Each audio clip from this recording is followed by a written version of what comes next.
ஆயக்கலைகள் 64 அதில் ஒரு முக்கிய கலையான ஜோதிட கலையின் மூலமாக என்னுடன் இணைந்துள்ள அன்பு நேயர்களுக்கு இனிய வணக்கம்ங்க.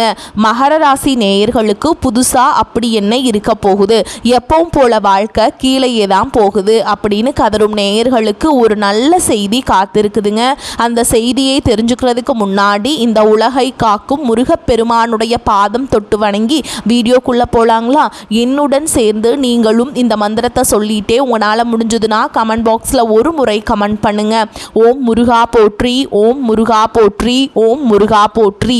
பழனி ஆண்டவா, செந்தூர் வேலவா, சீரும் போர் தளபதியே, சேவல் கொடி ராஜாவே, நீதான் ஐயா இந்த அப்பாவி மக்களை கஷ்டங்களிலிருந்து காப்பாற்றி காலம் முழுக்க கூடவே இருக்கணும். இவங்களுக்காக நான் தினமும் உங்ககிட்ட வேண்டிக்கிறேன். அதே மாதிரி இவங்களுக்கு ஒன்றுனா நீதான் ஐயா பொறுப்பு, அப்படியே நான் சொல்லும் ஜோதிடமும் பழிக்க நீதான் ஐயா அருள் புரியணும். தினமும் உங்களுக்கு கிரகநிலை மாற்றத்தால் வரக்கூடிய சுப பலன்களை அறிய கட்டாயம் சப்ஸ்கிரைப் பண்ணி பெல் பட்டன் அப்புறம் ஆல்னு ஆப்ஷன் இருக்கும், அதையும் கொடுத்து வைங்க. ஒவ்வொரு பதிவும் உங்களைய வெற்றியடைய வைக்க வேண்டும் அப்படிங்கிற எண்ணத்தில் தாங்க போட்டுட்ருக்கோம். நிச்சயமாக நல்லதே நடக்கும். இனி உங்கள் வாழ்க்கையில் நல்லது மட்டும்தான் நடக்கும். நம்பிக்கையோடு இருங்க. பொதுவாகவே எவ்வளவோ கஷ்டப்பட்டு மாறி மாறி உழைச்சாலும் அதுக்கேற்ற ஒரு அங்கீகாரமோ அல்லது ஒரு மதிப்போ கிடைக்காத ராசியாக இவங்க இருக்காங்கன்னு சொல்லலாங்க.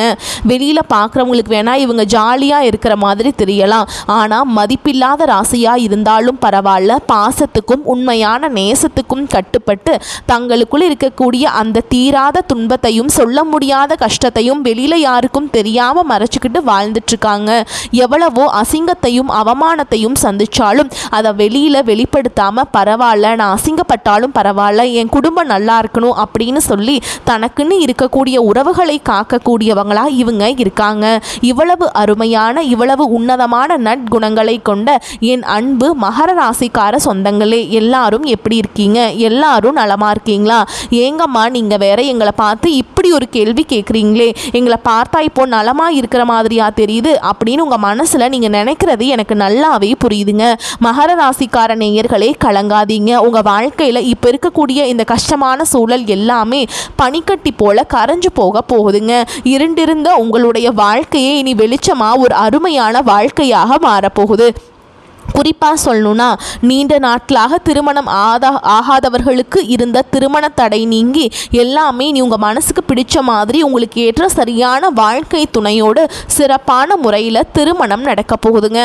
அதே போல் திருமணமாகி பல வருடங்களாகியும் குழந்தை பாக்கியம் இல்லாதவர்களுக்கு அந்த மழலை செல்வம்னு சொல்லக்கூடிய குழந்தை பாக்கியம் சீக்கிரமே கிடைக்க போகுதுங்க. நீண்ட நாட்களாக இழுபறியாக இருந்த பூர்வீக சொத்து ரீதியாக இருந்த அனைத்து பிரச்சனைகளுக்கும் ஒரு சுமூகமான தீர்வு கிடைக்க போகுது. உங்களுக்கு நியாயப்படி வரவேண்டிய அந்த பூர்வீக சொத்து எந்த தடையும் இல்லாம பத்திரமா உங்க கையில வந்து சேரப்போகுதுங்க. மொத்தத்துல உங்க வாழ்க்கையில இது நாள் வரைக்கும் இருந்த அனைத்து பிரச்சனைகளுக்கும் ஒரு நிரந்தரமான தீர்வு கிடைக்க போகுது. உங்களுடைய உடல் நிலையும் கூட ரொம்பவே ஆரோக்கியமா சுறுசுறுப்பா இருக்க போகுதுங்க. இப்போ ஏற்பட்டிருக்கக்கூடிய இந்த கிரகநிலை மாற்றத்தினால நம்மளுடைய மகர ராசிக்காரங்களுக்கு என்னென்ன லாபங்கள் நடக்க போகுது, வரக்கூடிய அந்த வாய்ப்புகளை எப்படி நம்ம லாபமாக மாற்றிக்கிறது அப்படிங்கிறத பற்றி நம்ம இப்போ ரொம்ப தெளிவாக விரிவாக பார்த்து தெரிஞ்சுக்க போகிறோம். மகர ராசிக்காரங்க எப்போவுமே மற்றவங்களுக்காக தியாகம் செய்கிறவங்களுக்காகவும் எவ்வளவு பெரிய தலைவனாக இருந்தாலும் அந்த ஈகோ இல்லாமல் அதை வெளியில் காட்டி கொள்ளாதவர்களாகவும் இருப்பாங்க. சொல்லப்போனால் இவங்க நிஜமாவே பெரிய அதிர்ஷ்டசாலி தாங்க. ஏன்னு கேட்டிங்கன்னா 4 கிரகங்களுடைய சேர்க்கை மகர ராசிக்கு ஒரு மிகப்பெரிய நல்ல யோகத்தை கொடுக்கறதுக்காகவும் அமைஞ்சிருக்குது. அது மட்டும் இல்லாமல் ஜென்மத்தில் அதாவது உங்கள் ராசியிலேயே செவ்வாய் பகவான் இருக்கிறதுனால இது நாள் வரைக்கும் உங்களை ஆட்டி படைக்க நினச்சவங்க எல்லாம் இனி உங்களை பார்த்து ஆடி போயிடுவாங்க. உங்கள் கண்ணு முன்னாடி நிற்கவே பயப்படுவாங்க. உங்களுடைய எதிரிகள் எல்லாம் பயந்து போய் ஒளிந்து கொள்வார்கள். உங்களுடைய கௌரவம் சமூகத்தில் தானாக உயரும். உங்கள் வீட்டில் இருக்கக்கூடிய பெரியவர்களுக்கு உங்களுடைய முன்னோர்களுக்கும் செய்ய வேண்டிய கடமைகளை நீங்கள் எந்த குறையும் இல்லாமல் ரொம்பவே சரியாக செய்வீங்க. இதனால் எல்லார் மனதிலும் நீங்கள் நீங்காத இடம் பிடிப்பீங்க. அடுத்ததாக உங்கள் ராசிக்கு 2வது வீட்டில் சுக்கிர பகவான் இருக்கிறது. உங்களுடைய அறிவு சும்மா பழிச்சுடுங்க. ரொம்ப புத்திசாலித்தனமாக சில சிக்கலான விஷயங்களை கூட அழகாக நயமாக கையாளுவீங்க. உங்ககிட்ட ஒரு சிறந்த மன கட்டுப்பாடு இருக்கும். தேவையற்ற இச்சைகள் சஞ்சலங்கள் எல்லாம் உங்களை விட்டு தானாக விலகி போகும். மகர ராசிக்கு இந்த நேரத்தில் உடல் நலத்தில் மட்டும் சின்னதாக ஒரு பயம் இருக்குங்க. ஆனால் பயப்பட வேண்டாம். அதுக்காக நீங்கள் தினமும் காலையில் கொஞ்சம் நடைப்பயிற்சி செய்யுங்க. முடிஞ்சால் பக்கத்தில் இருக்கக்கூடிய சிவாலயம் அப்படி இல்லைனா சித்தர் ஜீவ சமாதி பீடத்துக்கு அடிக்கடி போயிட்டு வாங்க. மனசை எப்போவுமே ஒரு கட்டுப்பாடோட அமைதியாக வச்சுக்கோங்க. இந்த காலகட்டத்தில் நீங்கள் செய்ய வேண்டிய வழிபாடு மற்றும் பரிகாரம் என்னென்னு பார்த்தீங்கன்னா, முடிஞ்ச வரைக்கும் உங்கள் வீட்டில் சாமி கும்பிடும்போது தீப ஆராதனை செய்யும்போது சாதாரண கற்பூரத்துக்கு பதிலாக வாசனை மிக்க பச்சை கற்பூரம் பயன்படுத்தி தீபம் ஏற்றுங்க. அது வீட்டுக்கு அவ்வளவு நல்லது.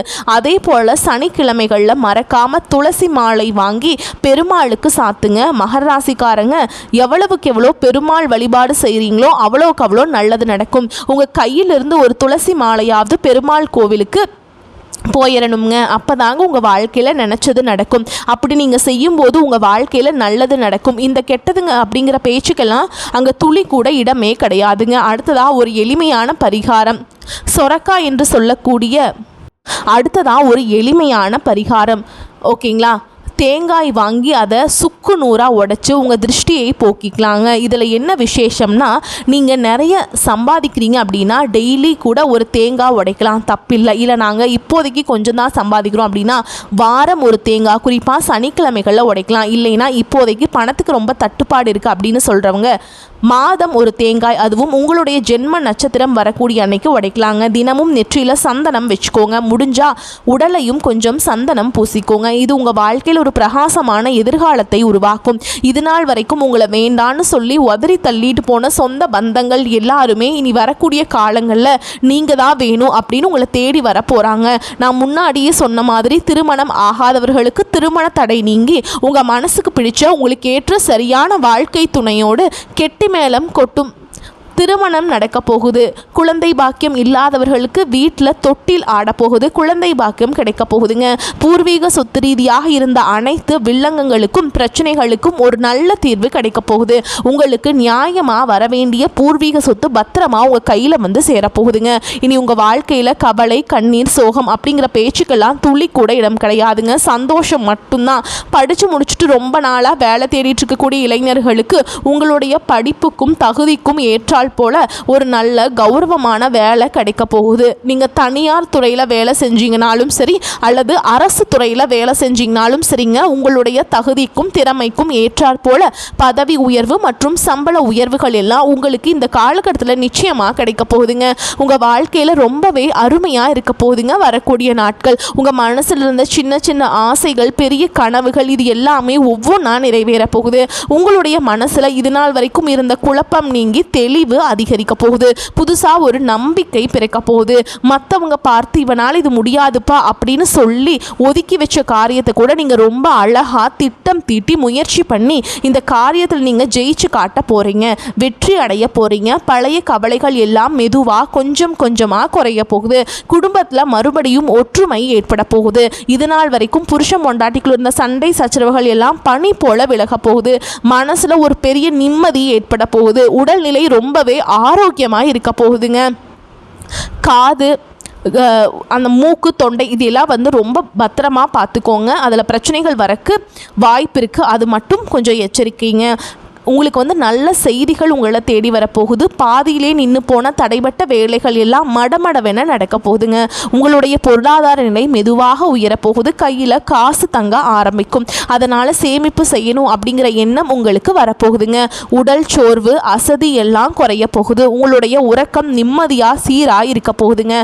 நல்ல உள்ளம் கொண்ட நல்ல மனிதர்களுடைய நட்பு உங்களை தேடி வரப்போகுது. சமுதாயத்தில் உங்களுடைய மதிப்பும் மரியாதையும் தானாக உயரப்போகுதுங்க. நீங்கள் வேலை பார்க்குற இடத்துல பாராட்டு உங்களுக்கு கிடைக்க போகுது. பல புதிய வாய்ப்புகள் உங்களை தேடி வரப்போகுதுங்க. உங்களுடைய கற்றல் திறன், அதாவது புதுசாக எதையாவது கற்றுக்கணுங்கிற ஆர்வம் அதிகரிக்க போகுது. குறிப்பாக ஆன்மீகத்தின் மீது உங்களுடைய ஆர்வம் அதிகரிக்க போகுதுங்க. உங்கள் மனசில் இருந்த பயம் குறைய போகுது. தன்னம்பிக்கை அதிகரிக்க போகுது. பழைய பிரச்சனைகளுக்கெல்லாம் ஒரு நிரந்தர தீர்வு கிடைக்க போகுது. குடும்பத்தில் மகிழ்ச்சி பொங்க போகுது. சுபகாரியங்கள் ஒன்று பின்னால் ஒன்று அடுக்கடுக்காக நடக்க போகுதுங்க. அதே மாதிரிங்க நீங்கள் செல்லக்கூடிய பயணங்கள் அது ஆன்மீக பயணமாக இருந்தாலும் சரி, தொழில் பயணமாக இருந்தாலும் சரி, உங்களுக்கு நன்மை தரக்கூடியதாக அமைய போகுது. வீண் செலவுகள், மருத்துவ செலவுகள் எல்லாமே குறைய போகுது. உங்களால் தீர்க்கமான முடிவுகள் எடுக்க முடியுங்க. இதனால் உங்களால் மன அமைதி கிடைக்குங்க. உறவுகளில் ஒருவருக்கொருவர் புரிதல் அதிகரிக்கும். உங்களுடைய முயற்சிகள் எல்லாமே வெற்றி பெறுங்க. இவ்வளவு நாளாக நீங்கள் காத்துட்ருந்த உங்களுடைய பொறுமைக்கான பலன் நிச்சயமாக உங்களுக்கு இந்த காலகட்டத்தில் கிடைச்சே தீரும். நீங்கள் எதிர்பார்க்காத இடத்திலிருந்து எதிர்பார்த்த உதவிகள் உங்களை தேடி வரும். எதிர்காலத்தை பற்றின நம்பிக்கை அதிகரிக்கும். உங்கள் வாழ்க்கையில் சந்தோஷம் என்றென்றும் நிலைத்திருக்க போகுது. உங்களுடைய ஆசைகள், கனவுகள் எல்லாமே படிப்படியாக நிறைவேற போகுது. சுருக்கமாக சொல்லணும்னா, உங்களுடைய வாழ்க்கையில் இது நாள் வரைக்கும் இருந்த அனைத்து கஷ்டத்துக்கும் ஒரு முற்றுப்புள்ளி, ஒரு தீர்வு கிடைக்க போகுதுங்க. நம்ம ராசி மண்டலத்தில் 10ஆவதாக இருக்கக்கூடிய ராசி தாங்க மகர ராசி. இந்த மகர ராசி அதிபதி யாருன்னு பார்த்தீங்கன்னா கர்மகாரகன் என்று சொல்லக்கூடிய சனி பகவானுங்க. உத்திராட நட்சத்திரம் 2ஆம் பாதம், 3ஆம் பாதம், 4ஆம் பாதம், திருவோண நட்சத்திரம் மற்றும் அவிட்ட நட்சத்திரம் 1ஆம் பாதம், 2ஆம் பாதங்களில் பிறந்தவங்க மகர ராசியில் பிறந்தவங்களாக கருதப்படுறாங்க.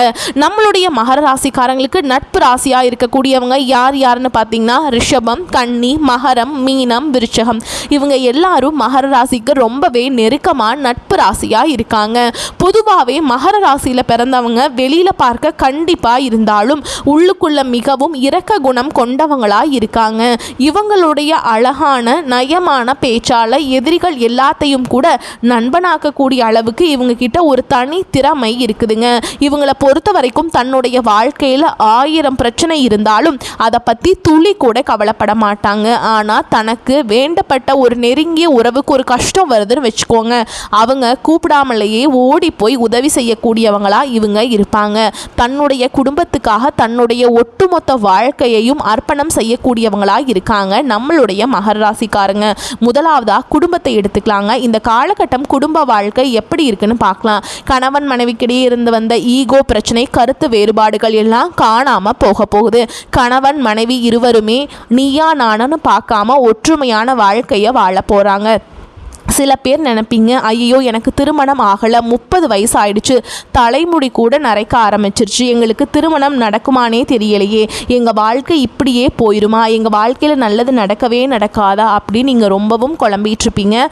அன்பு நேயர்களே, உங்கள் குழப்பத்தை தூக்கி போற்றுங்க. நிச்சயமாக இந்த காலகட்டத்தில் உங்களுக்கு இருந்த கடுமையான திருமண தடை நீங்கி உங்கள் வாழ்க்கையில் டும்னு திருமணம் நடக்க போகுதுங்க. இன்னும் சில பேர் கல்யாணமாகி 5-6 வருஷம் ஆயிடுச்சுங்க, குழந்தை பேரே இல்லைங்க, போகாத கோயிலில் பண்ணாத பரிகாரம் இல்லை, எங்களுக்கு குழந்தை பாக்கியம் கிடைக்குமா கிடைக்காதா, இல்லை எங்கள் வாழ்க்கை இப்படியே வெறுமையாக போயிடுமா அப்படின்னு கவலைப்பட்டுட்ருப்பீங்க. கவலைப்படாதீங்க. அந்த முருகப்பெருமானின் அருளால் நிச்சயமாக வரக்கூடிய நாட்களில் உங்களுக்கு மழலை செல்வம் அப்படின்னு சொல்லக்கூடிய குழந்தை பாக்கியம் கிடைக்க போகுது. கோர்ட்டு கேஸு வழக்கு அப்படிங்கிற விஷயத்தில் உங்களுக்கு சாதகமான தீர்ப்புகள் வரப்போகுதுங்க. நியாயம் ஜெயிக்கும். உங்கள் குடும்பத்தில் இவ்வளவு நாள் அவங்கள மதிக்காமல் இருந்தவங்க குழந்தைங்க நீ உங்களோட சொல்படி கேட்க போகிறாங்க.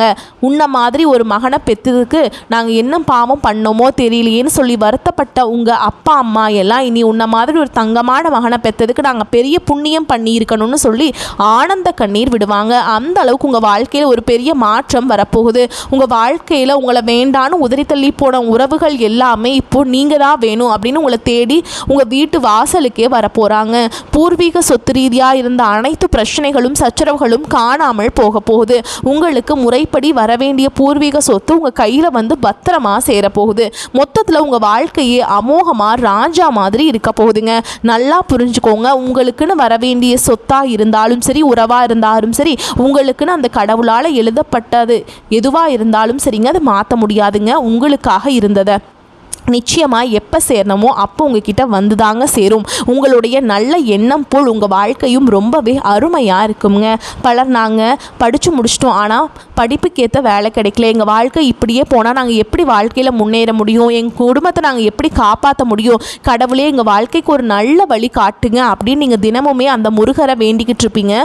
கண்டிப்பாக அந்த முருகர் உங்களோட வேண்டுதலை கேட்டுக்கிட்டு தாங்க இருக்காரு. அதில் உங்களுடைய வேண்டுதலை நிறைவேற்ற அவர் வந்துட்டாருங்க. இனி வரக்கூடிய காலங்களில் உங்களுடைய படிப்புக்கு ஏற்ற வேலை நிச்சயமாக கிடைக்க போகுது. அதுவும் உங்களுக்கு பிடிச்ச வேலை நல்ல கை நிறைய சம்பளத்தோட உங்களோட சொந்த ஊர்லேயே கிடைக்க போகுதுங்க. ஏற்கனவே நீங்கள் அரசு வேலைக்கோ இல்லை தனியார் வேலைக்கோ போயிட்டு இருந்தீங்கன்னா உங்களோட தகுதிக்கு ஏற்ற அளவுக்கு நல்ல சம்பள உயர்வு தருவாங்க. கூடவே பதவி உயர்வும் தருவாங்க. உங்கள் கூட வேலை செய்கிற சக ஊழியர்கள் உங்ககிட்ட ரொம்பவே சந்தோஷமாக பாசமாக பழகுவாங்க. மேல் அதிகாரிகள் உங்களை பாராட்டுவாங்கள, உங்களை புகழ்வாங்க, ஏன் உங்களுக்கு பரிசெல்லாம் கூட தருவாங்க. ஓகேங்களா? நீங்கள் தொழில் செய்கிற இடத்துலேருந்து அனைத்து பிரச்சனைகளுமே காணல் நீராக இருந்த இடம் தெரியாமல் மறைய போகுது. மொத்தத்தில் நல்லதே நடக்கும், நல்லது மட்டும்தான் நடக்கும். உங்களை பொறுத்த வரைக்கும் ஒரு பரிகாரம் சொல்கிறேன், நீங்கள் பண்ணுங்கள். வெள்ளிக்கிழமைகள் தோறும் துர்க்கை அம்மனுடைய ஆலயத்துக்கு போயிட்டு எலுமிச்சம்பழத்தில் தீபம் ஏற்றி வழிபாடு செஞ்சுட்டு வாங்க. கட்டாயமாக உங்கள் வாழ்க்கையில் முன்னேற்றம் வரும். வரக்கூடிய வாய்ப்புகளை தவற விட்டுறாதீங்க, கெட்டியாக பிடிச்சிக்கோங்க. வாழ்த்துக்கள். வாழ்க வளமோடு நலமோடு. நன்றி, வணக்கம்.